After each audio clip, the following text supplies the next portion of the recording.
Assalamualaikum warahmatullahi wabarakatuh. Perkenalkan, nama saya Norma Laila Safitri dari Program Studi Pendidikan Guru Madrasah Ibtidaiyah semester 4 kelas A, di mana di sini saya akan memaparkan makalah pribadi saya mengenai penerapan model pembelajaran kooperatif tipe START. Untuk memenuhi tugas mata kuliah strategi pembelajaran dengan dosen pengampunya Bapak M. Sidik SPD MPD. Puji syukur kehadirat Allah Subhanahu wa Ta'ala, dengan rahmat dan karunia serta taufik dan hidayahnya lah saya dapat menyelesaikan makalah pribadi saya dengan judul penerapan model pembelajaran kooperatif tipe START untuk meningkatkan aktivitas hasil belajar siswa pada mata pelajaran PPKN semester ganjil kelas 4 di SD 002 Tembilahan Hulu, yang merupakan salah satu tugas mata kuliah ini. Mengenai mengapa alasan saya memilih judul ini, yang pertama, saya tertarik dengan judul yang saya buat. Yang kedua, saya ingin menambah wawasan atau pengetahuan di dalam dunia pendidikan sebagai bahan pemikiran untuk meningkatkan dan mengembangkan pengetahuan yang diperoleh, khususnya berkaitan dengan model pembelajaran kooperatif tipe START.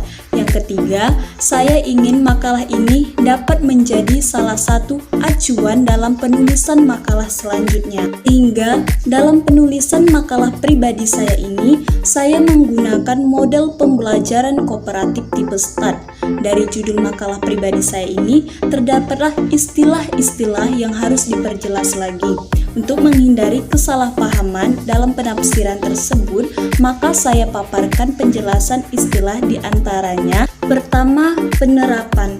Penerapan adalah suatu perbuatan mempraktikkan suatu teori, metode, dan hal lain untuk mencapai tujuan tertentu dan untuk suatu kepentingan yang diinginkan oleh suatu kelompok atau golongan yang telah terencana dan tersusun sebelumnya. Kedua, model. Model adalah alat yang sangat berguna untuk menganalisis maupun merancang sistem. Sebagai alat komunikasi yang sangat efisien, model dapat menunjukkan bagaimana suatu operasi dan mampu merangsang untuk berpikir bagaimana meningkatkan atau memperbaikinya. Yang ketiga, pembelajaran kooperatif. Pembelajaran kooperatif ini merupakan suatu pembelajaran kelompok dengan jumlah peserta didik 2-5 orang dengan gagasan untuk saling memotivasi antara anggotanya untuk saling membantu dan mencapai tujuan pembelajaran yang maksimal. Keempat, tipe START. Tipe START ini merupakan metode kooperatif yang paling simpel bagi pendidik baru permulaan menggunakan pendekatan kooperatif. Jadi, secara garis besar dalam START meliputi 5 kegiatan utama, yakni yang pertama presentasi kelas, yang kedua pembentukan tim, yang ketiga kuis, keempat penilaian kemajuan belajar individual, dan yang kelima penghargaan kepada tim. Kelima, hasil belajar. Hasil belajar adalah kemampuan yang diperoleh oleh siswa melalui kegiatan belajar. Dalam pengertian lain, hasil belajar merupakan pola-pola, perbuatan, nilai, pengertian, sikap, apresiasi, dan keterampilan. Dan yang keenam yaitu PPKN. PPKN ini adalah aspek pendidikan politik yang fokus materinya, peranan warga negara dalam kehidupan bernegara. Kesemuanya itu diproses dalam rangka untuk membina peranan tersebut sesuai dengan ketentuan Pancasila dan Undang-Undang Dasar 1945. Di sini dapat diuraikan lagi permasalahan pada poin pertama. Terdapat identifikasi masalah. Di dalam identifikasi masalah ini ada 4 poin. Yang pertama, proses pembelajaran belum optimal, sehingga membutuhkan model pembelajaran kooperatif untuk meningkatkan aktivitas dan hasil belajar pada siswa. Yang kedua, aktivitas belajar siswa belum optimal, terutama keaktifan dalam merespon pertanyaan dari guru. Yang ketiga, belum terjadinya interaksi sosial antara guru dan siswa dalam proses pembelajaran berlangsung. Yang keempat, dalam mata pelajaran PKN, penggunaan model pembelajaran kurang bervariasi, sehingga menyebabkan kurang memperhatikan dalam pembelajaran. Pada poin kedua, ada rumusan masalah. Di sini ada 4 rumusan masalah yang akan dibahas. Yang pertama, apa yang dimaksud dengan model pembelajaran kooperatif tipe START? Yang kedua, apa saja langkah-langkah model pembelajaran kooperatif tipe START? Dan yang ketiga, apa saja kelebihan dan kekurangan model pembelajaran kooperatif tipe START? Dan yang keempat atau yang terakhir, bagaimana penerapan model pembelajaran kooperatif tipe START di SD 002 Tembilahan Hulu pada mata pelajaran PPKN kelas 4 semester ganjil. Selanjutnya, ada poin batasan masalah. Di sini, saya memfokuskan pada penulisan makalah ini hanya pada penerapan model pembelajaran kooperatif tipe START dalam meningkatkan aktivitas dan hasil belajar siswa pada mata pelajaran PPKN kelas 4 semester ganjil di SD 002 Tembilahan Hulu tahun pelajaran 2021-2022. Selanjutnya, kajian teoritis. Pengertian model pembelajaran kooperatif tipe START menurut para ahli. Yang pertama, menurut Robert Slavin, ia mengungkapkan bahwa model pembelajaran kooperatif tipe START adalah pembelajaran yang dilakukan oleh guru untuk menciptakan suatu tim, berkemampuan majemuk, berlatih untuk mempelajari konsep dan keahlian secara bersama-sama. Yang kedua, menurut Trianto, ia berpendapat bahwa model pembelajaran kooperatif tipe START yaitu model yang menggunakan kelompok-kelompok kecil dengan jumlah anggota tiap kelompok 4-5 peserta didik secara heterogen. Yang ketiga, menurut Anas, pembelajaran kooperatif tipe START ini adalah pembelajaran yang terdiri dari 5 komponen utama dalam pembelajaran. Yang pertama, penyajian kelas. Yang kedua, belajar dalam kelompok. Yang ketiga, pengerjaan kuis. Yang keempat, skor pengembangan. Dan yang kelima, penghargaan terhadap kelompok. Dari 3 pendapat di atas dapat saya simpulkan bahwa model pembelajaran kooperatif tipe START ini adalah pembelajaran yang dilakukan oleh guru untuk menciptakan suatu tim atau kelompok dengan jumlah anggota tiap kelompok 4-5 peserta secara heterogen. Dan pembelajaran ini juga memiliki 5 komponen utama, yaitu yang pertama, penyajian kelas, yang kedua, belajar dalam kelompok, yang ketiga, pengerjaan kuis, yang keempat, skor pengembangan, dan yang kelima, penghargaan terhadap kelompok. Selanjutnya, pengertian aktivitas belajar. Menurut para ahli, yang pertama, menurut Sardiman, aktivitas belajar siswa adalah aktivitas yang bersifat fisik atau mental. Dalam kegiatan belajar, kedua aktivitas harus selalu ada. Dengan kata lain, aktivitas belajar siswa dapat diartikan sebagai aktivitas yang diberikan pada pembelajaran dalam situasi belajar mengajar. Yang kedua, menurut Hamalik, ia berpendapat bahwa aktivitas belajar merupakan kegiatan yang dilakukan oleh siswa dalam kegiatan pembelajaran. Yang ketiga, menurut Sujana, kegiatan belajar atau aktivitas belajar sebagai proses tersendiri atas 6 unsur, yaitu yang pertama, tujuan belajar, yang kedua, peserta didik yang termotivasi, yang ketiga, tingkat kesulitan belajar, yang keempat, stimulus dari lingkungan, yang kelima, peserta didik yang memahami situasi, dan pola respon peserta didik. Jadi, dari 3 pendapat di atas dapat saya simpulkan bahwa aktivitas belajar merupakan keterlibatan siswa secara aktif dalam bentuk kegiatan jasmani dan rohani pada proses pembelajaran guna menunjang keberhasilan proses belajar mengajar. Adapun langkah-langkah model pembelajaran tipe START, Rusman menjelaskan langkah-langkah pembelajaran kooperatif tipe START ada beberapa. Yang pertama, penyampaian tujuan dan motivasi. Yang kedua, pembagian kelompok. Yang ketiga, presentasi dari guru. Yang keempat, kegiatan belajar dalam tim. Yang kelima, kuis. Dan yang keenam, penghargaan prestasi tim. Adapun kelemahan dan kelebihan model pembelajaran kooperatif tipe START yaitu pertama, dikarenakan tidak adanya kompetensi di antara anggota masing-masing kelompok sehingga anak yang berprestasi bisa saja menurun semangatnya. Yang kedua, jika guru tidak bisa mengarahkan anak, maka anak yang berprestasi bisa jadi lebih dominan dan tidak terkendali.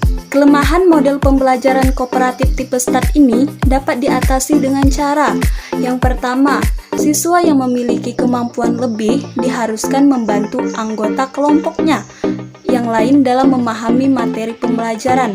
Yang kedua, siswa diberikan tugas kelompok yang menuntut kerjasama. Selanjutnya, kelebihan pada model pembelajaran kooperatif tipe START. Yang pertama, karena dalam kelompok siswa dituntut untuk aktif, sehingga dengan model ini siswa dengan sendirinya akan percaya diri dan meningkatkan kecakapan individunya. Yang kedua, interaksi sosial yang terbangun dalam kelompok dengan sendirinya siswa belajar bersosialisasi dengan lingkungan yang ada. Yang ketiga, dengan kelompok yang ada, siswa diajarkan untuk membangun komitmen dalam mengembangkan kelompoknya. Adapun pembahasan penerapan model pembelajaran kooperatif tipe START pada makalah ini yaitu dalam mata pelajaran PKN menerapkan model pembelajaran kooperatif tipe START yang menyebabkan siswa mempunyai minat yang tinggi dalam mengikuti proses KBM. Pembelajaran PKN, materi keberagaman suku bangsa, dengan menggunakan pembelajaran kooperatif tipe START ini, siswa mempunyai motivasi untuk belajar. Siswa lebih aktif mengikuti pembelajaran dan pemahaman siswa terhadap materi pembelajaran lebih baik. Ajar Pendidikan Pancasila dan Kewarganegaraan atau PPKN. Kode modul ajar PKN.B.Nor.4.7. Selain itu, ada pun penyusun yaitu saya sendiri, Norma Laila Safitri, jenjang SD kelas 4. Elemennya Bhinneka Tunggal Ika, profil pelajar Pancasila, bernalar kritis mandiri, alur pembelajaran fase B, dan alokasi waktu 8 jam.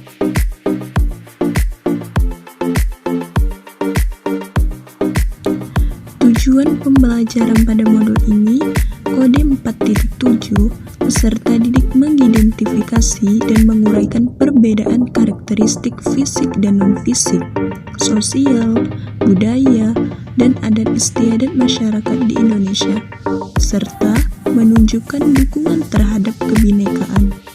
Indikator pencapaian tujuan pembelajaran dalam modul ini yang pertama, peserta didik dapat menyajikan informasi keragaman karakteristik fisik dan non-fisik masyarakat Indonesia sesuai latar belakang sosial, budaya, dan adat istiadat. Yang kedua, peserta didik menghargai keragaman karakteristik dan non-fisik masyarakat Indonesia sesuai latar belakang sosial, budaya, dan adat istiadat. Dan yang ketiga, peserta didik menunjukkan kebanggaan terhadap keragaman karakteristik fisik dan non-fisik masyarakat Indonesia sesuai latar belakang sosial, budaya, dan adat istiadat. Selanjutnya, target peserta didik dalam modul ini yaitu peserta didik reguler atau bukan kebutuhan khusus.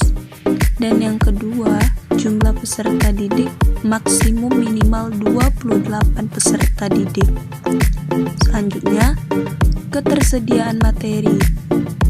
Dalam modul ini, materi untuk peserta didik reguler, materi pengayaan untuk peserta didik yang kemampuannya di atas rata-rata, dan materi remedial untuk peserta didik yang kemampuannya lemah. Sedangkan model pembelajaran pada modul ini yaitu tatap muka. Adapun model asesmen atau penilaian pencapaian tujuan pembelajaran yaitu asesmen atau penilaian individu dan asesmen atau penilaian kelompok. Selain itu juga dalam modul ini terdapat deskripsi umum kegiatan pembelajaran, di mana pengaturan peserta didik yaitu kegiatan berkelompok dan metodenya wawancara, diskusi, dan presentasi. Terdapat juga materi keragaman karakteristik fisik masyarakat Indonesia sesuai latar belakang sosial, budaya, dan adat istiadat, atau ciri fisik tubuh, rumah adat, pakaian adat, dan makanan khas atau yang lain-lain. Selanjutnya ada prasarana dan sarana atau alat dan bahan. Yang pertama, poster atau gambar kekhasan suatu daerah. Yang kedua, lembar wawancara. Yang ketiga, karton Manila. Dan yang keempat, spidol warna-warni atau krayon. Adapun urutan kegiatan pembelajaran pada pertemuan pertama, ada kegiatan pembukaan, guru memberi salam, menyapa peserta didik, serta menyemangati peserta didik dengan yel-yel, tepukan, atau kebiasaan lain yang menjadi ciri khas oleh guru. Dan peserta didik menyimak penjelasan guru tentang apa yang dilakukan selama proses pembelajaran dan apa tujuan dari kegiatan pembelajaran tersebut. Selanjutnya, salah satu peserta didik memimpin doa sebelum memulai pelajaran, serta mengkondisikan agar peserta didik bisa belajar dengan semangat dengan melakukan ice breaking atau pemanasan. Selanjutnya, kegiatan inti. Kegiatan inti ini, guru membagi siswa dalam beberapa kelompok, di mana dalam suatu kelompok terdiri dari 4-5 siswa. Selanjutnya, guru menunjukkan satu atau beberapa poster, gambar yang menunjukkan kekhasan suatu daerah, misalnya poster rumah adat, baju adat, senjata khas, dan lain-lain. Dan adapun guru menjelaskan bahwa bahasa Indonesia adalah negeri yang kaya akan keragaman karakteristik fisik dan non-fisik sesuai latar belakang sosial, budaya, dan adat istiadat. Selanjutnya, peserta didik bersama tim atau kelompoknya menyimak dan mengingat informasi-informasi penting yang telah dijelaskan oleh guru. Masing-masing kelompok secara bergantian menyampaikan informasi apa saja yang diperoleh dari penjelasan guru tadi. Kemudian, guru meminta per kelompok atau tim berdiskusi untuk saling mewawancarai tentang daerah asal dan apa ciri khas yang mereka ketahui. Guru memberikan lembar kegiatan wawancara yang telah disiapkan sebagai panduan kerja bagi peserta didik dalam kelompoknya. Kegiatan penutup, guru mengulas kembali semua kegiatan yang sudah dilakukan, dan guru beserta peserta didik mengambil kesimpulan-kesimpulan dari apa yang sudah dipelajari hari ini. Dan guru menutup pembelajaran dengan doa dan mengucapkan salam kepada peserta didik. Di dalam modul ajar ini terdapat juga penilaian pencapaian tujuan pembelajaran. Di dalam penilaian ini termasuk pengetahuan dalam bentuk tes tertulis, penilaian keterampilan berupa unjuk kerja wawancara dengan menggunakan lembar penilaian, dan penilaian sikap melalui lembar observasi. Adapun refleksi guru pada modul ini, hal apa yang menjadi catatan keberhasilan pembelajaran kali ini, hal apa yang harus diperbaiki, dan peserta didik mana yang perlu mendapatkan perhatian khusus, baik yang kurang maupun yang istimewa. Di dalam modul ajar ini terdapat juga sumber atau referensi atau daftar pustaka yang diambil dari buku tematik terpadu kelas 4, tema Indahnya Kebersamaan, Kemdikbud, revisi tahun 2018. Dan ada juga mengambil dari Angel, Selomi, Segala Hal Tentang Tanah Airku, Erlangga for Kids 2019. Dan ada juga diambil dari buku-buku atau artikel terkait keberagaman budaya Indonesia. Di dalam modul ajar ini terdapatlah lampiran yang berupa pertama lembar wawancara, kedua rubrik dan lembar penilaian kegiatan wawancara, yang ketiga lembar tes tertulis, yang keempat rubrik dan lembar penilaian diskusi, dan yang terakhir rubrik dan lembar penilaian sikap. Adapun bagian akhir dari makalah ini ada penutup yang berisikan kesimpulan. Kesimpulan ini yaitu pembelajaran kooperatif tipe START pada mata pelajaran PPKN merupakan strategi pembelajaran yang terstruktur dan sistematis, di mana kelompok-kelompok kecil bekerja sama untuk mencapai tujuan bersama. Dan pembelajaran kooperatif tipe START ini melibatkan kelompok-kelompok kecil yang beranggotakan 4-5 orang anggota. Adapun saran bagi guru diupayakan untuk menerapkan model pembelajaran kooperatif tipe START dalam melaksanakan pembelajaran PPKN di kelas, karena dalam pembelajaran kooperatif tipe START ini mempermudah atau membantu meningkatkan hasil belajar siswa dalam proses pembelajaran. Demikianlah yang dapat saya paparkan dalam video ini mengenai makalah pribadi saya yang berjudul Penerapan Model Pembelajaran Kooperatif Tipe START untuk meningkatkan aktivitas dan hasil belajar siswa pada mata pelajaran PPKN kelas 4 semester 1 di SD 002 Tembilahan Hulu. Semoga bermanfaat dan menambah wawasan bagi para pendengar dan para pembaca. Jika terdapat kesalahan dan kehilafan, saya mohon maaf.